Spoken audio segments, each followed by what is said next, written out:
Hello everybody and welcome to my YouTube channel, Art Classes My Way, where you tell me in the comments section what it is you want to learn about. So I am not a Tole painter or a one-stroke painter, whatever you want to call it. I can do it, but I just don't have the mind geared towards doing it. It's just one of those things, it doesn't too terribly interest me all that terribly much. And there are other people out there so much better at it than I am. I mean, I can do like the super basics, like what do you see here, and I can basically do anything that any of those guys do. It's just as far as making up my own stuff, I'm better at imitating as opposed to doing it. What I'm going to be covering in this video and another Tole video that I'm doing, the other Tole video is troubleshooting for the beginners. I have found that at work, a lot of the beginning Tole painters, they're just having a hard time with different aspects of their paintings, and they're just, normally the phrasing that they end up telling me is, I just don't get it. It won't do what I want it to do. And I have all the stuff, and a lot of times I find that it's as simple a matter as how they're holding their brush and what they're doing with their brush. Do the videos are just not realizing how much they may need to emphasize more on how to use your paintbrush and how to rotate it and different things like that, and what angle to hold it from your board or your paper. So that's what that video was about, a little bit of troubleshooting. So that video is there, but as you'll hear me say in that video, once you think that you are good as far as the basics and actually starting to, make sense in your own mind, then definitely go to those other guys. They have a lot more passion for it and things like that than I do. But I do hope to maybe help you guys out just a little bit. So probably only going to just really have these two videos. Now, as far as just getting started, what do you need to start? One, you can, a lot of the other Tole painters they do a lot of their stuff on paper. Now, what you do your Tole painting on, Tole painting is done with acrylics, acrylic paint. As far as what acrylic paint goes on, everything.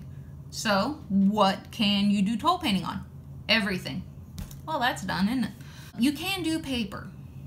And you can see this is a canvas board. You can also do Tole painting on wood. I'm sure you guys have all seen all that furniture that somebody has done Tole painting on that's ended up in a yard sale or whatever. That's same thing, and it's all done with acrylics. For what you need it to do for this kind of stuff, doesn't matter what kind of an acrylic is, it's perfect. This is something that can use pretty much anything. The cheap stuff, the expensive stuff, whatever you want to do. One of the other things to note is acrylics come in two forms. You have like these little bottles like this. I'm not showing you the brand because brand really doesn't matter, and just kind of give you a visual. It's in a bottle like this. There are multiple brands out there, and I'm not sponsored by anybody. That's another reason why I'm not showing it.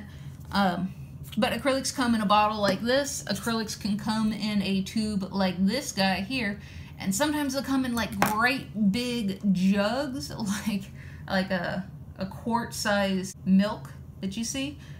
Great big humongous jugs.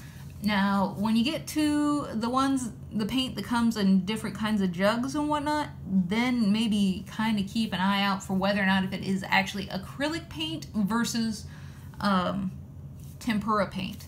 So you got those two different forms. If you're wanting to do murals, I would probably recommend getting some of the little sample paints from Lowe's, Home Depot, the hardware store, and give it a little bit of a practice first with that kind of paint. I've never really tried to use that kind of paint. Play with it before you use it for that purpose.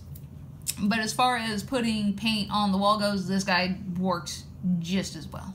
Not an issue on that one. When it comes to Tole painting, I find that really, as far as a paintbrush goes, this guy here, you can see how he is nice and flat, and you can also tell that he's probably the one I did all these guys with. He's nice and flat on the top. This paintbrush is probably going to be the cornerstone of a lot of your Tole painting needs. He's going to probably do 99.9% of everything you do, especially all the large stuff. So he's pretty important. And what makes him so important is, getting shaped up right, is the fact that how he's flat. And if you want to see my troubleshooting video, I will explain why being flat on the top is so important. But it pretty much has to do with how you're going to make your strokes. So this guy, he does your leaves, he does your roses, he does anything with large flat petals. So that's that guy there. Now this guy, you can also see he has a bit of a flat top as well, but it's just at an angle.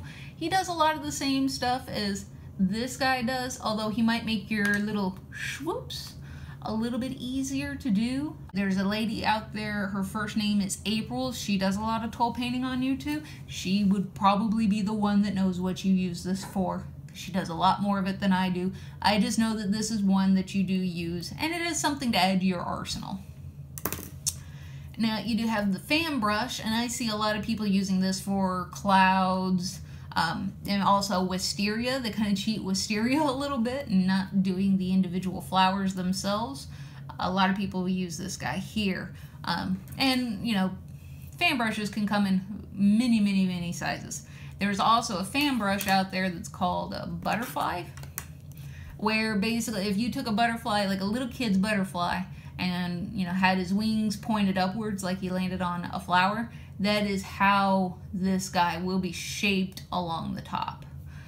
It's a pretty intriguing brush, but there are a nice fan brush would be a good possible purchase, but I would probably hold off on this guy, where this one is going to be your must right off the bat. You're definitely going to want him flat. And depending on how wide your flat brush is also depends on how wide you can paint certain items. And that's why I would say hold off on the fan brush for now as far as getting it. Probably a later purchase, or as you're getting more comfortable with the Tole painting, as to whether or not if you need a big paintbrush, do you need a smaller one like this guy, what size fan brush are you wanting? Or, you know, those other ladies who do the YouTube videos for doing this, they'll actually probably tell you what size paintbrush they're doing so you can paint along with them. And if that's the way you want to go, you know, go for it. But I would recommend either wait till you get a feel, or wait till, you know, you're following along, paint along in a video. So that's that. Now, a lot of, you'll see a lot of Tole paintings that, with the flowers especially, that I see anyway, you'll see a paintbrush a little bit like this guy here. It's kind of a rake, what they call it, or one of the forms of a rake. And you can see a large majority of the actual bristles are up in here, and then you have all these little spindly guys here. This will add random bits of texture for you. So if, let's say I have, yeah, you can see this video. This leaf here, I want to add a little bit of more texture than what I've already got. Well, I might go for the deeper green and start from the middle and kind of create veins with it. And since he's a little bit wider, he can, you know, go outwards a little bit and cover a fairly large area, but will add a sense of randomness, a bit of touch of detail. It's one of the last pieces that I would purchase. You may end up finding one of those Tole painters on YouTube that doesn't use this and you love their style, so there's no point in you purchasing one if you don't like, if you find one that does use this and you don't like that style, or what this paintbrush can do for you. No reason in getting it. So this is one of your late purchases. These guys are your middle of the road purchase. The butterfly one definitely will be in with this guy. And this is your #1 purchase. Doesn't have to be a super long one. Again, it can be one of those really big guys that you see at Lowe's and Home Depot with the flat crew cut on the top. And you might want one of these guys. And the last paintbrush that you may, or well, no, may to it for this particular project is the round paintbrushes. And that's what they're called. They're just round paint brushes. There's nothing too special about them. These guys, I see basically a lot of people, they do their daisies with them. They do the more narrow petals, and you can get a little bit more even coat of paint with them. It's like for touching up air in addition to doing your petals that are more like I said, daisies and whatnot. Dahlia. No, it's a dahlia. There's a really awesome one where somebody's done a dahlia, and it is absolutely beautiful, and it's using these two guys, the nice round brushes. So these two are, well, these are just round brushes of two different sizes. So it's your flat head and your round nose, going to be your first purchase. And then you have your fan brushes, maybe going to be your later purchase. You can get something with an angle, but until you're on a video to do a paint along with somebody that is using this, I wouldn't worry about getting it quite then. So these guys are when you hit those areas. And then you got your rake. He's probably going to end up in your last set of brushes that you purchase. Now the last thing that I can talk with you about is something that I see a lot of other people using, and I've had people come into the store and ask me about floating medium, something that gets colored by your paint and allows your paint to move more fluidly as you're painting with it. So for instance, you can see this little leaf here. This is what they're talking about. You can see all these pecks and everything in the paint, because the paint didn't want to get down into all those textured areas. So that's what that helps with. And for paper, go for it. You'll probably will need that, and it comes in a bottle like this and pretty much in the same section of just about any hobby store, not hardware, hobby. So that's what that solves. I don't have any of that kind of stuff. So what I do myself, I got a canvas here, just canvas board, nothing special about it. I just use water. Now I would not use water when using a paper to paint on. Canvas is great for a beginner and for practicing on it, because you can paint. I can paint this whole thing white when I'm done with making these two videos, and you will never know that there was anything on it. Actually, this has already been about 8 or 9 different paintings. Just keep painting it white and keep going. You can't do that with paper. You have to keep buying paper and keep buying it and flipping through it. For getting started, just go ahead and go with something like this, a piece of cheap canvas board. Get to the point where you really can get a lot of practice in and get a really good feel for what you're doing. When you need to add water, or when you get to that point of doing it on paper, when you need to add a floating medium so that way it'll flow better on the paper. Canvas board is great for the beginner, and if you end up doing something that you're really proud of and you're really happy with, well, you know what? These guys normally come in packages. So just move on to one of your next ones and practice on it until you get something you like. So that makes this really great. You can't paint paper back to white. So this is pretty good for getting started. So I hope that helped you guys out with learning how to do your Tole painting and getting started with what you need right away versus what you need maybe a little later down along in the road.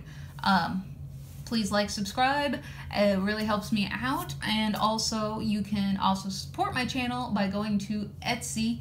I have a few of my pieces there for sale. It's not the Tole painting, but I do have several of my paintings over there. It helps out this channel immensely. And it's Naughty Dog Studios on over there. I also have a Facebook, Naughty Dog Jewelry. And I hope that I was helpful. Do leave a comment down in the comment section letting me know what you want to learn about. And that's kind of how this operates. Otherwise, I make it up as I go, and I don't think any of us really want too much of that. Thank you for coming and hanging out with me, guys, and you have a wonderful day. Bye!